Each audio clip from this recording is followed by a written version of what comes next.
Bismillah. Assalamualaikum warahmatullahi wabarakatuh.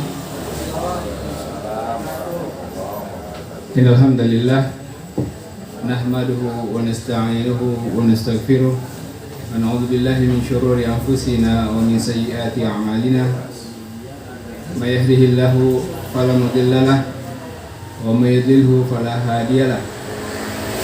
Asyhadu an la ilaha illallah wahdahu la syarika lahu wa asyhadu anna Muhammadan abduhu wa rasuluhu la nabiyya ba'dah. Allahumma shalli wa sallim ala nabiyyina Muhammadin wa ala alihi wa ashabihi wa man tabi'ahum bi ihsan ila yaumiddin wa ba'd. Alhamdulillah, kita memuji Allah Subhanahu wa taala. Di antara kenikmatan yang Allah Subhanahu wa taala berikan kepada kita semuanya, sebagaimana Allah sebutkan di dalam Al-Quran, dalam surah Al-Fatihah yang sering kita baca, yang sering kita amalkan, yaitu ihdinas siratal mustaqim. Perintah dari Allah untuk setiap muslim, setiap mukmin meminta, memohon hidayah kepada Allah Subhanahu wa taala, sebab perkara hidayah adalah perkara yang sangat agung dan besar di sisi Allah, dan menjadi sebab seorang itu mendapatkan jalan keselamatan dan bukan jalan keselamatan, atau jalan kesesatan. Maka kita ucapkan juga terima kasih kepada panitia dan teman-teman yang kembali memberikan kesempatan untuk bisa duduk di sini sama-sama bermuzakarah untuk saling tawasau bil haq, tawasau bis sabar. Hakikat kehidupan ini jamaah sekalian, sebagaimana disebutkan oleh Allah Subhanahu wa taala. Allah Subhanahu wa taala perintahkan malaikat untuk menyambut ahli syurga.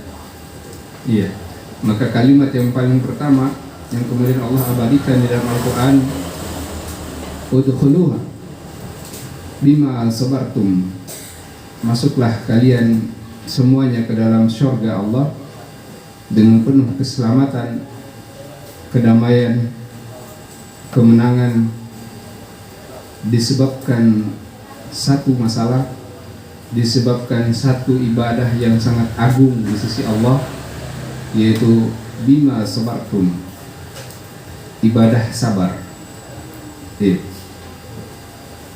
Nah, dan ibadah sabar ini begitu agungnya sehingga Allah menyebutkan berpuluh-puluh kali di dalam Al-Quran dengan berbagai macam gaya bahasa. Dan ini merupakan ibadah yang hendaknya dimiliki oleh setiap muslim dan muslimat di dalam beriman, berislam, bahkan beribadah kepada Allah Subhanahu wa taala. Dan tema kita, alhamdulillah, untuk mempersingkat waktu, adalah bagaimana hal-hal yang bisa merusak keislaman dan keimanan kita. Ini menjadi penting sebab keimanan dan keislaman itu yazid wa yanqus, bertambah di ta'ah, wa yanqus bil ma'siyah, bertambah dengan ketaatan kepada Allah dan berkurang karena kemaksiatan kepada Allah Subhanahu wa ta'ala. Maka kesempatan ini kita duduk di sini dalam rangka memahami, mengilmui, mentadabburi, bahkan mengamalkan dan mendakwahkan hakikat hal-hal apa saja yang bisa merusak keislaman dan keimanan kita. Sebab ini penting jamaah sekalian. Betapa banyak kita hanya tahu ibadah kepada Allah, betapa banyak kita hanya tahu sholat kepada Allah, puasa, haji, umrah, tetapi betapa sedikitnya di antara kita yang bisa memahami hal-hal yang akan merusak pahala puasa tersebut.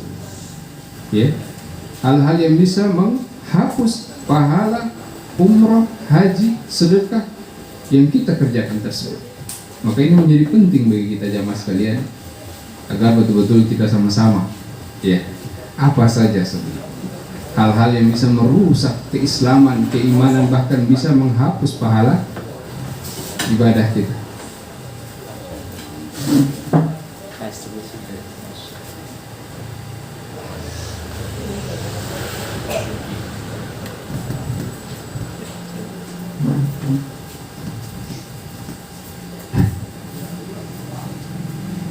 Iya.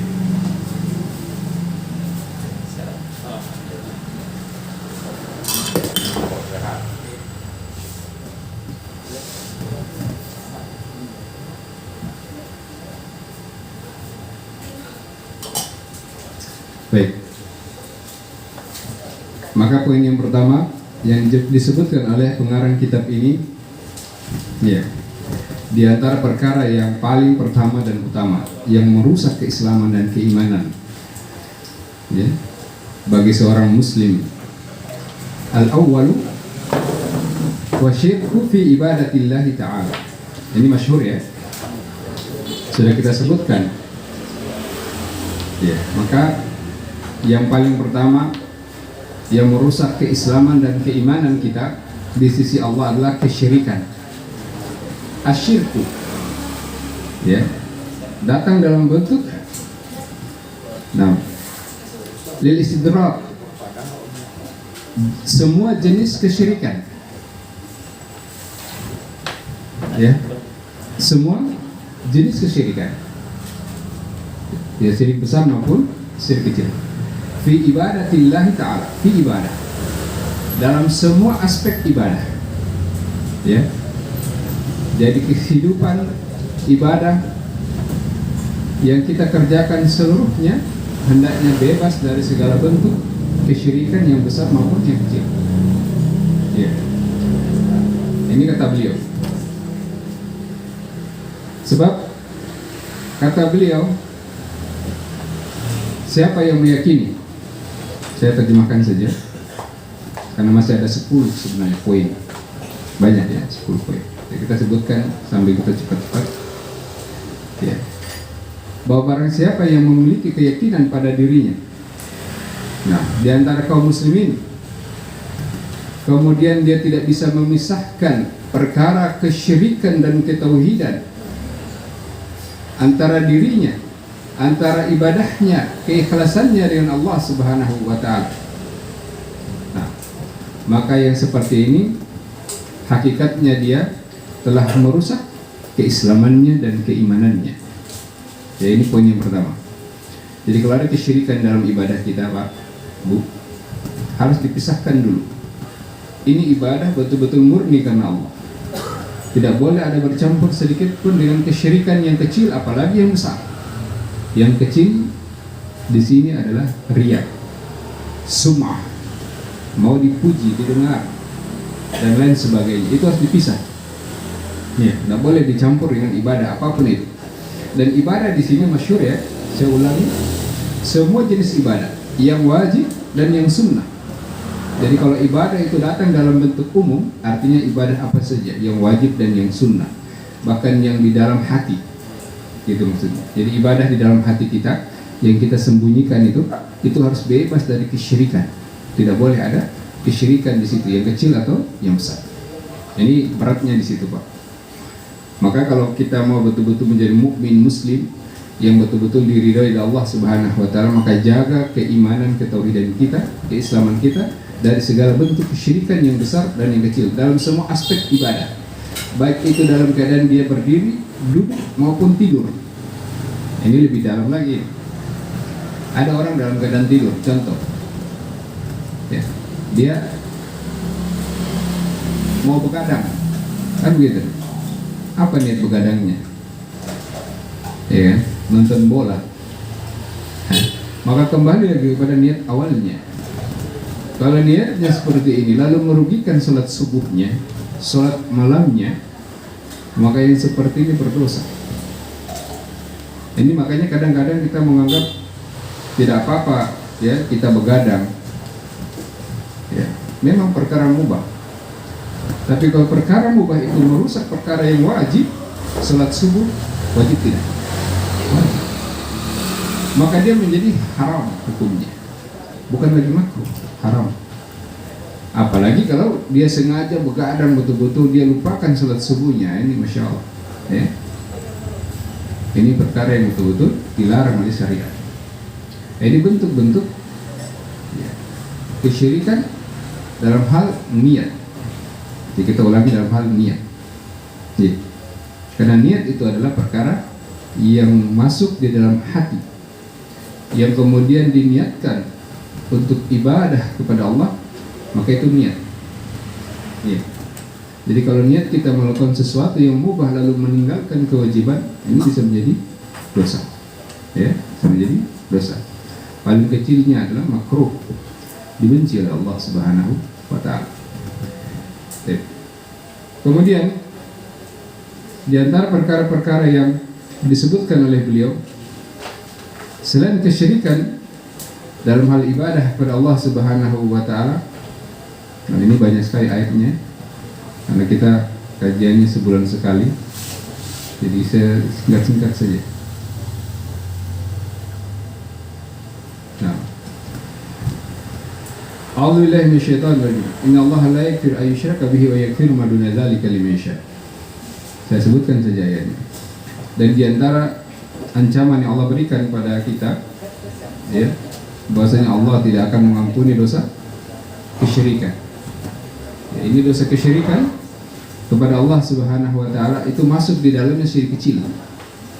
Sudah kita sering bahas ya jamaah ya. Loh kok Ustaz, kenapa syirik kecil tidak diampuni Allah? Ini dalilnya Pak. Allah menyebutkan di sini syirik, tidak menyebutkan yang besar dan yang kecil. Jadi kembali kepada kaidah usulnya. Asalnya adalah semua jenis kesyirikan. Itu maksudnya. Berbeda kalau Allah menyebutkan yang syirik besar saja. Tapi kalau disebutkan saja syirik secara umum, maka cuma ada dua. Kalau tidak besar dan kecil, maka dua-duanya masuk di dalamnya. La yakfiru. La yakfiru, lam an-nafyu. Datang setelahnya fi'il mudhari, sesuatu yang berproses atau sedang berlangsung. Padahal Al-Quran sudah diturun 1500 tahun yang lalu ya.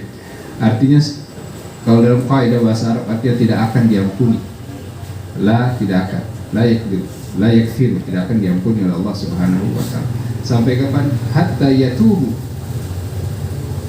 wa yastaghfiru, sampai dia bertaubat dan dia meminta ampun kepada Allah ya, dari syirik yang dia kerjakan tadi, mau syirik besar maupun syirik kecil ya. Maka kita duduk di sini sekali lagi, bagaimana menjaga keimanan dan keislaman kita, yaitu ibadah-ibadah yang sudah kita kerjakan. Jangan sampai yang berbau kesyirikan itu, bahkan yang setahun, 2 tahun, 3 tahun lalu belum sempat kita bertobat hari ini. Ini maksudnya ya. Jadi ingat sekali, muhasabah diri kita yang paling terbesarnya adalah muhasabah dari semua dosa kesyirikan yang pernah kita kerjakan dulu. Itu maksudnya ya. Banyak dosa kita Pak, tapi ingat ada satu dosa yang paling halus, paling tipis, paling lembut, paling sulit kita jangkau, yaitu syirik kecil. Sebab syirik kecil ini Pak sulit Pak dipegang.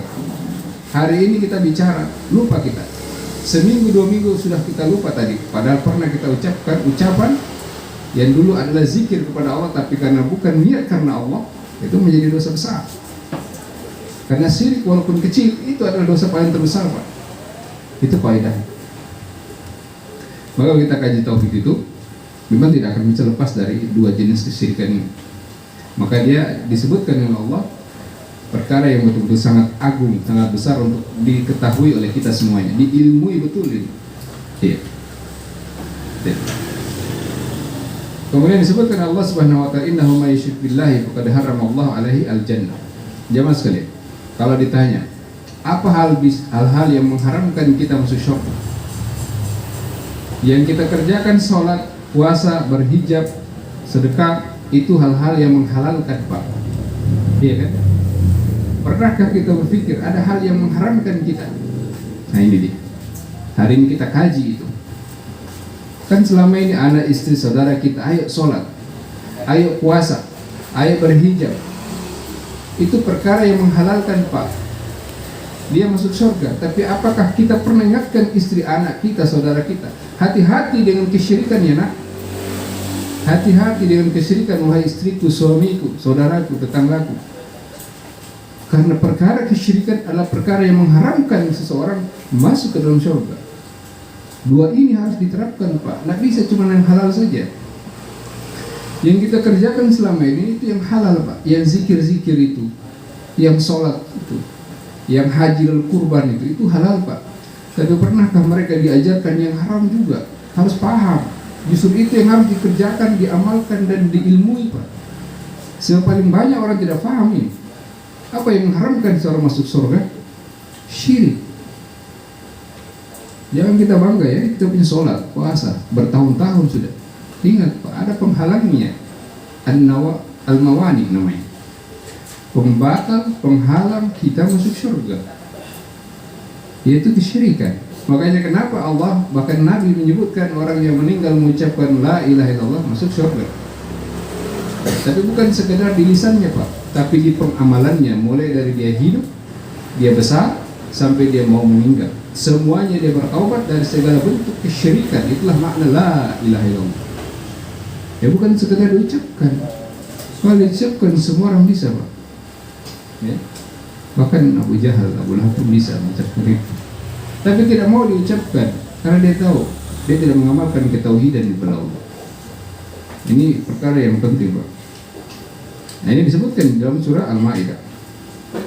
Barang siapa di antara kalian ya, melakukan satu saja kesyirikan kepada Allah, ini ya tidak apa-apa ya jemaah sekalian ya, saya sebutkan apa adanya saja ya. Saya tidak bermaksud mau menakut-nakuti. Saya juga takut. Makanya ya berat sebenarnya kita sebutkan ini. Siapa saja di antara kalian berbuat satu kesyirikan kepada Allah, artinya dan dia tidak sempat bertobat sebelum meninggal. Ini saya tafsirkan saja Pak, karena memang tidak disebutkan ayat ini, disebutkan ayat yang lain dan hadis yang lain, karena kita waktu terbatas. Faqad haram Allah, maka pasti, maka fa'us sababi, dengan sebab kesyirikan tadi pasti Allah tekankan, pasti dia diharamkan surga. Jamaah sekalian, ini ucapan Allah Subhanahu wa ta'ala. Maka hal-hal yang seperti ini harus dikuasai, harus ahli. Semua kita harus ahli, maka disebut ahli tauhid. Sebelum meninggal kita semua harus menjadi orang-orang yang ahli tauhid Pak. Bukan ahli ibadah saja. Ya, tidak cukup kalau ahli ibadah. Sebab ibadah bisa dihapus dengan kesyirikan. Ya. Nah, wa ma'wahun nar wa ma lidzalimin min ansar. Kemudian Allah sebutkan tempat kembalinya orang yang berbuat kesyirikan kepada Allah itu adalah api neraka jahanam, dan Allah tidak akan pernah menolong orang yang berbuat kesyirikan kepadanya. Ini dalil sekaligus membantah bahwa di akhirat itu ada yang namanya wasilah, perantara, nasab, keturunan bisa menyebabkan dia selamat dari api neraka. Ini dalilnya. Tidak ada penolong sedikit pun siapapun dia kalau dia telah berbuat kesyirikan kepada Allah. Artinya siapapun dia, apapun nasabnya, mau anak kiai, anak habaib, tidak ada urusan. Ini ayatnya Pak. Tidak ada seorang pun yang menolong dia. Hatta bahkan Nabi SAW. Kalau kita berbicara tentang ayat ini, kembali kepada wasilah syafaat. Syafaat itu dengan izin Allah Subhanahu wa ta'ala, dengan satu persyaratan. Orang yang diberikan syafaat itu tidak bertentangan dengan ayat yang Allah sebutkan di dalam Al-Quran. Dan di antara orang yang mendapatkan syafaat itu orang yang selama hidupnya dia bertobat dari kesyirikan. Dia buat kesyirikan tapi dia bertobat. Dia bikin syirik kecil tapi dia bertobat.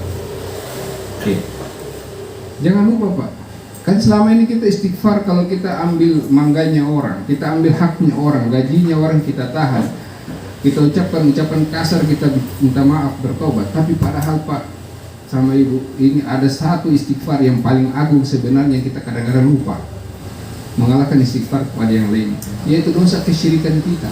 Niat yang kita sembunyikan bukan karena Allah. Itu harus diangkat Pak, dibersihkan Pak. Nggak boleh ada tertinggal. Oh, saya belum sempat bertobat, nanti saja itu. Nggak boleh Pak. Karena ayatnya ini jelas. Ya. Makanya kalau kita kaji tauhid itu memang harus lama Pak. Bisa sampai 10 tahun. Nggak boleh berhenti. Bahkan belasan puluhan tahun ngaji tauhid. Ya. Karena memang seperti ini ya. Satu ayat saja ini kita bisa berat ya. Ternyata dosa bulan lalu belum selesai kita bertobat, masih ada lagi kesyirikan yang kita kerjakan. Kan begitu ya. Maka pandai-pandailah kita menempatkan dalil-dalil ya, dalam kehidupan dan amalan kita agar betul-betul kita terhindar dari perusak keimanan dan keislaman kita. Ya, sebab ini bisa menghalangi seorang hamba untuk masuk ke dalam surga. Anda tahu kenapa dihalangi oleh Allah masuk ke dalam surga? Karena syarat yang paling pertama sebelum kita masuk ke dalam surga adalah disebutkan di surah Al-Kahfi, "Faman kana yarju liqa'a rabbih." Setiap dari kita Pak itu berjumpa dulu dengan Allah. Bagaimana bisa masuk surga kalau Allah nggak mau berjumpa dengan Anda? Kan begitu. Kenapa Allah tidak mau berjumpa? Kan ada kesyirikan pada dirinya yang belum dia bertaubat darinya. Makanya kenapa zaman dulu tidak ada perintah sholat, tidak ada perintah haji Pak, yang ada tauhid. Karena memang yang Allah inginkan adalah ketika seorang itu meninggal membawa ketauhidan, bukan membawa perkara-perkara yang lainnya Pak. Ya. Ini harus kita tegas di sini Pak. Ya, tidak bisa kita bermain-main. Ya. Ini yang ke poin pertama, ini ayatnya. Ya. Demikian pula disebutkan oleh beliau, minhu dzabahu li ghairillah. Di perkara-perkara yang lain selain kesyirikan yang tadi adalah menyembelih. Dan di sini disebutkan menyembelih kata beliau, artinya dalam syarahnya ya, kita sebutkan secara singkat. Menyembelih itu Pak, itu cuma simbol hewan, menyembelih hewan. Tapi di balik itu disebutkan oleh ulama tafsir kita adalah ibadah harta. Begitu ya. Ibadah harta itu disimbol dengan sesembelihan hewan yang kita beli dengan uang. Artinya semua itu mulai dari kita beli itu hewan sampai kita sembelih, sampai kita bagi itu tidak boleh ada kesyirikan di situ. Makanya kenapa Nabi Allah Ibrahim itu diagungkan namanya dalam Al-Quran, dalam kisahnya, bahkan anak istrinya semuanya diabadikan, diagungkan nama, karena semuanya disebut ahli tauhid. Jadi kadang kita itu Idul Adha itu mengumpulkan uang, tapi ada perkara yang harus kita ingat. Jangan menyembelih, artinya jangan mengumpulkan duit kalau bukan karena Allah. Ini poinnya Pak. Sebab menyembelih saja itu tidak cukup, harus menyimpan atau mengumpulkan uang juga harus karena Allah. Ya, dari mana uangnya, kemana uangnya, itu semuanya harus karena Allah, disucikan dulu. Ya. Ini sudah disebutkan ya di banyak tempat ya, di dalam Al-Quran maupun dalam kajian-kajian. Ya, kita singkat saja. Kemudian yang kedua, ya, saya pindah ke poin yang kedua. Yang poin pertama tadi kesyirikan kepada Allah. Nah, ini yang agung, yang besar. Jadi kalau teman-teman Anda mau menikah karena Allah, begitu. Iya, memang begitu, karena menikah ibadah. Maka kalau Anda ingin pisah harus karena Allah. Kalau tidak maka Anda berdosa. Maka wanita, saya ingatkan, wajar saja Allah, Nabi-Nya melarang kalian cium bau surga. Disebab apa? Tadi dia paling mudah menceraikan suaminya bukan karena Allah. Ini berbahaya. Iya. Saya ingatkan terusin jamaah sekalian. Kemudian kata beliau, manja'ala ya Nabi bainahu wa bain Allah al-wasi' itu yad'uhum wa yas'aluhum wa yatawakkalu alaihim. Siapa yang menjadikan perantara antara dia dan Allah? Ini Masya Allah ya. Manja'ala bainahu, siapa yang menjadikan antara dia dan antara Allah ada perantara, wasilah. Artinya gini, saya perlu ulangi supaya tidak salah paham. Wasilah atau tawasul, media itu ada syaratnya. Yang syarat pertama yang boleh masyru' itu hidup atau hadir, orangnya hidup. Ya, kita gunakan orang tua kita, ayah, ulama kita, teman kita yang pergi haji umroh, doakan kita. Syaratnya hadir, hidup, orangnya hidup, bukan sudah meninggal. Ya. Yang kedua, dia punya kemampuan. Kamu gitu. Dia punya kemampuan untuk meminta kepada Allah Subhanahu wa taala. Ini yang perkara yang wasilah yang boleh. Ya. Tapi dengan syarat yang ketiga disebutkan oleh Ibnu Qayyim, tidak boleh dia bersandar dengan sebab itu. Ini keunikan dari wasilah, perantara. Kita berharap dengan teman kita ke tanah suci atau ibu kita, tolong Bu doakan saya lulus pegawai. Bersungguh-sungguh bangunlah Bu salat malam, doakan saya. Ini perantara yang boleh. Begitu ibu kita bangun doa, lalu dia tidak lulus pegawai atau tidak lulus kerja, maka dia tidak boleh menyalahkan sebabnya. Kayaknya ibu ini kurang khusyuk ini, doakan saya. Nah, ini nggak boleh. Ini bisa jatuh dalam bentuk kesyirikan yang lainnya. Ya. Sebab takdir Allah Subhanahu wa taala juga itu masuk di dalam perkara-perkara yang berkaitan dengan ketauhidan. Dan takdir Allah itu ada dua, Pak. Kalau kita hanya ingin takdir yang baik saja dan tidak mau dengan takdir yang buruk, maka itu juga jatuh dalam kesyirikan. Ya. Tidak boleh, harus dua-duanya kita imani. Makanya dia masuk dalam rukun iman yang keenam. Jadi tidak boleh dia hanya mengimani bahwa yang baik saja pasti dikabulkan. Ya, tidak. Ya, jadi ini contoh. Nah, perkara-perkara seperti ini dia harus kita hindari dalam hal beribadah, terutama berdoa. Kita berdoa, bertawakal kepada Allah Subhanahu wa taala. Ini masuk di dalamnya ibadah yang sangat besar, yang sangat agung. Karena di dalamnya ada ibadah hati. Iya. Sekali lagi jamaah sekalian, ketauhidan kita kepada Allah itu seluruhnya itu didasari berdasarkan ya hati seorang hamba. Ya. Ikhlas niat itu letaknya di hati. Kan begitu. Kesyirikan dan keikhlasan letaknya di mana? Di hati. Tidak ada orang yang tahu siapa yang ikhlas dan siapa yang tidak ikhlas. Letaknya karena letaknya dalam hati, tidak kelihatan, Pak. Ya. Makanya penting bagi kita untuk mempelajari bagaimana mengatasi hal-hal yang bisa merusak keimanan dan keislaman kita. Ya, ini yang kedua. Artinya seorang itu ya, hendaknya ketika dia menjadikan perantara antara dia dengan Allah Subhanahu wa taala, lalu dia berdoa ke perantara itu. Dan perantara itu tadi dia tidak memenuhi syarat. Ya, kalau memenuhi syarat tidak masalah. Dia hidup, dia mampu. Tapi kalau dia tidak memenuhi syarat, contoh dia sudah meninggal dunia.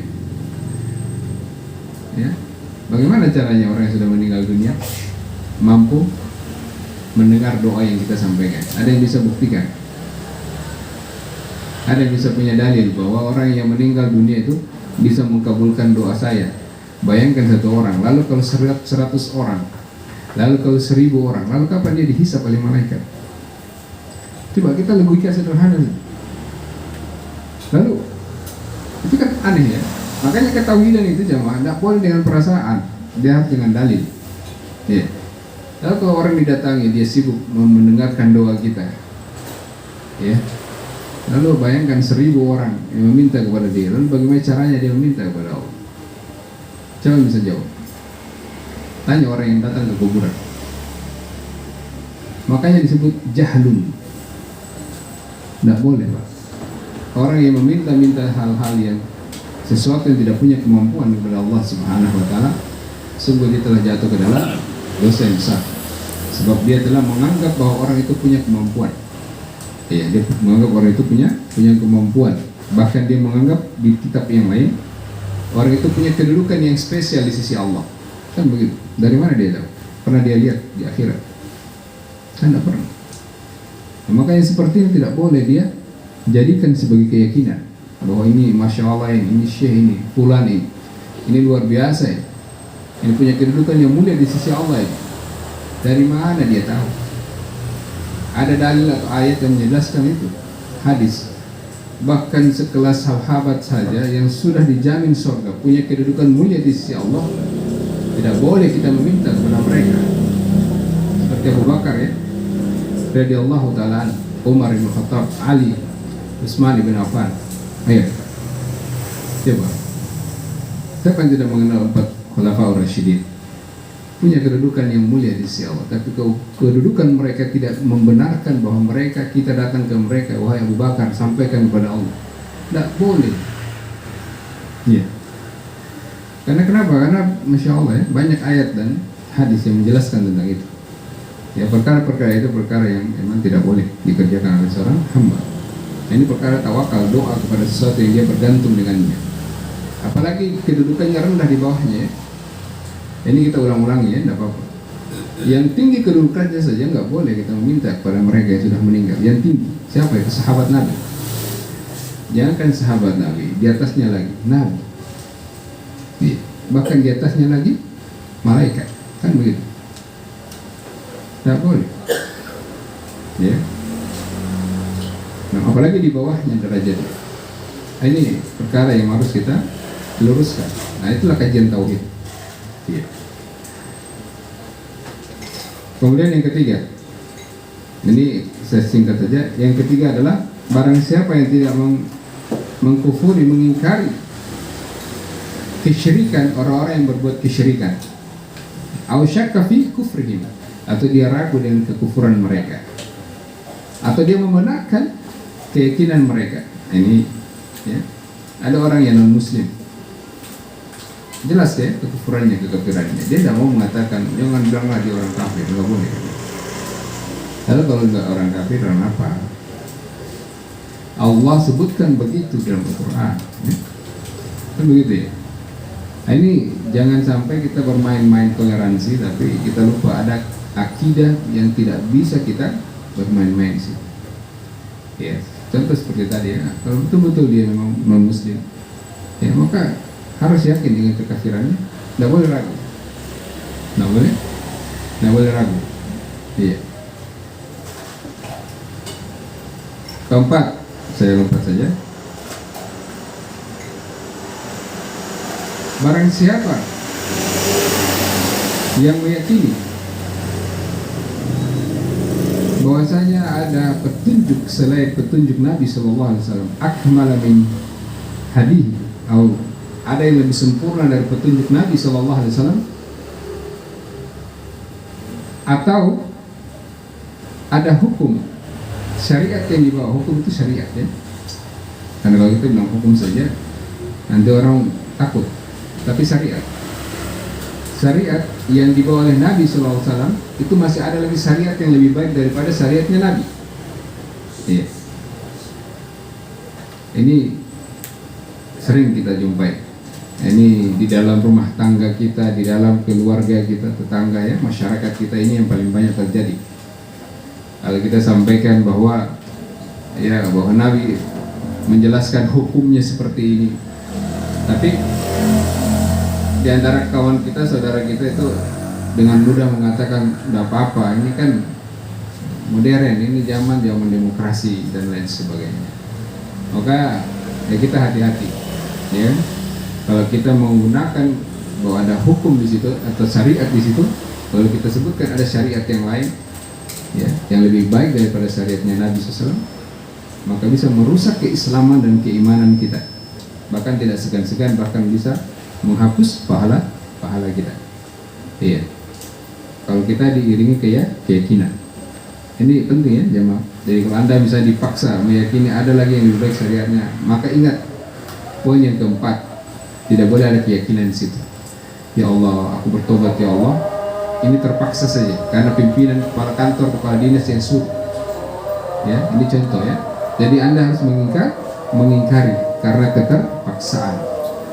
Ini harus disertakan Pak. Jangan baik siap komandan. Nah, apalagi yang di instansi dinas ya, kedinasan itu luar biasa ya, kalau disuruh mengerjakan sesuatu itu siap komandan, walaupun kadang-kadang tabrak syariat Islam, siap komandan. Nah, ini juga penting. Harus disertakan, ya Allah saya ingkari ini apa yang diperintahkan komandan saya. Ya. Karena keterpaksaan. Dan itu harus disertakan Pak. Yang di dinas-dinas militer dan semisalnya harus begitu. Maka tidak ada masalah, jangan berhenti ya. Betul saat saya harus berhenti dari tentara, jangan. Tidak perlu berhenti, cukup mengingkari dalam hati. Ini solusi ya. Jadi teman-teman ya, yang paling sering bersentuhan dengan keyakinan seperti ini bahwa ada lagi syariat lebih baik daripada syariat Nabi, dia harus ingkari itu. Gak boleh dia setuju, apalagi dia yakini oh itu yang paling benar daripada syariat Nabi. Silakan ya, gak boleh. Sebab bisa habis pahalanya, bahkan dia bisa dihalangi masuk dalam syurga, bahkan bisa dihalangi mendapat syafaat Nabi SAW. Saya kira seperti itu. Wallahu ta'ala alam bisawab. Insyaallah kita akan lanjutkan setelah salat Isya. Subhanakallah wa bihamdik, asyhadu an la ilaha illa anta, astaghfiruka wa atubu ilaik. Assalamualaikum warahmatullahi wabarakatuh.